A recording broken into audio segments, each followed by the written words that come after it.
Hello, buddy. Welcome back to the Tin Man's Corner channel. I'm your host, Jeffrey Tin Man Taylor, and today I'm reading another chapter out of my North Carolina Ghosts and Legends book by Nancy Roberts. And this chapter is called The Light at Maco Station. So here we go. There was fog in the low places, and out of the blackness overhead fell a fine, steady rain. It made little ponds of the ruts in the lonely country road. Hugged by scrub pines, vines, and underbrush, the road straggled for perhaps 100 yards. Then the woods stopped abruptly, and there lay the wet, softly gleaming rails at Maco Station.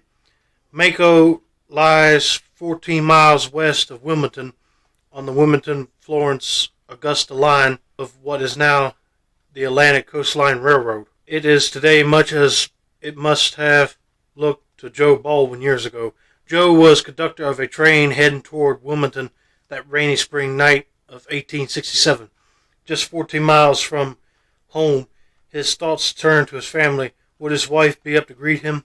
Even his train sounded as if it were glad to be on the home stretch. There was something comforting about the chugging noise of its wood-burning engine. For the moment, Joe forgot the shower of soot and sparks which he batted daily to keep his coaches clean. It was time now to go through cars ahead and call out the station. He glanced proudly at his gold railroadman's watch. The hands of the watch read 3 minutes till midnight, just about on time. He tugged at the door at the end of the car. The night was so dark he couldn't see the outline of the car ahead. As he managed to open the door, he swung his lantern a little ahead of his body. The foot outstretched to step forward stopped in midair. There was no car ahead. He was in the last coach of the train, and it had come uncoupled. Panic surged through him, and for a moment he could hardly get his breath. His first thought was of the train which followed his own. He must signal them. They had to know there was a wild car in front of them. He raced back through the car. One mighty heave, he wrenched open the heavy door at the rear and was out on the platform. He felt his own coach lose its speed, and as it did, he saw the huge, fiery eye of the train which followed him. Oh man, that ain't good at all. Because imagine if a car came uncoupled with the others, and when you slow down, it'll speed up and whack the other cars and knock you down to the ground if you're not paying attention. He began to swing his lantern back and forth, more furiously as the distance between him and the advancing train grew smaller. The pursuing train plunged on through the night, its cyclops eye burning balefully. With terrific impact, it hurtled into the rear of the runaway coach, completely demolishing it. In the collision, Joe's head was severed from his body.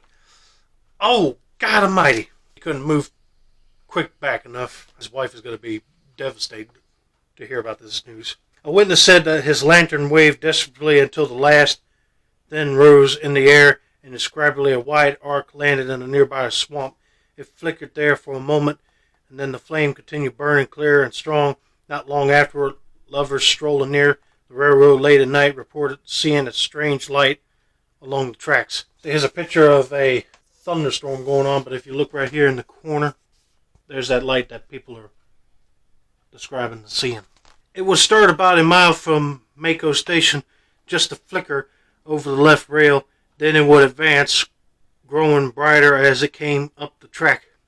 Faster and faster, it seemed to come swinging from side to side. There would be a pause, and it would start backwards, for a moment hanging suspended where it had first appeared, and then it would be gone. Watchers over the years have said that the light is Joe Baldwin's lantern, and that Joe is hunting for his head. Once the light was gone forever, over a month, but it always comes back. Joe seems to prefer dark, rainy nights. I'll say, because that was around the time that he got killed. I mean, imagine a headless conductor ghost.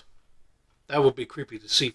After roads were built in the area, skeptics maintained that the light was merely a reflection. Several years ago, all traffic in the area was blocked off while a group of observers watched for the light. Joe appeared, swinging his lantern as usual. A short time before, a company of Fort Bragg soldiers armed with rifles decided to put an end to Joe's nightly excursions. His lantern eluded both guns and soldiers. Over the years, railroad engineers have sometimes mistaken Joe's light for a real signal. As a result, the railroad ordered its signalmen at Maco to use 2 lanterns, one red and one green. The tracks have been removed, but strangely enough, the light continues to return, and those who have seen it say that the ghost of Joe Baldwin still haunts Maco, looking for his head. The end. And I don't think he'll never rest in peace until he finally continues his mission on looking for his head. But I figure that it would be kind of creepy to go out there and do a ghost hunt investigation. But that is one spooky story. I don't know what I would do if I saw a light that looked like a lantern down the edge of a road and there ain't no railroad tracks there no more. But anyway, I hope you guys enjoyed this video. Don't forget to like, subscribe, turn on post notifications for more book reading content like this. This has been another successful installment of the Tin Man Squirrel channel.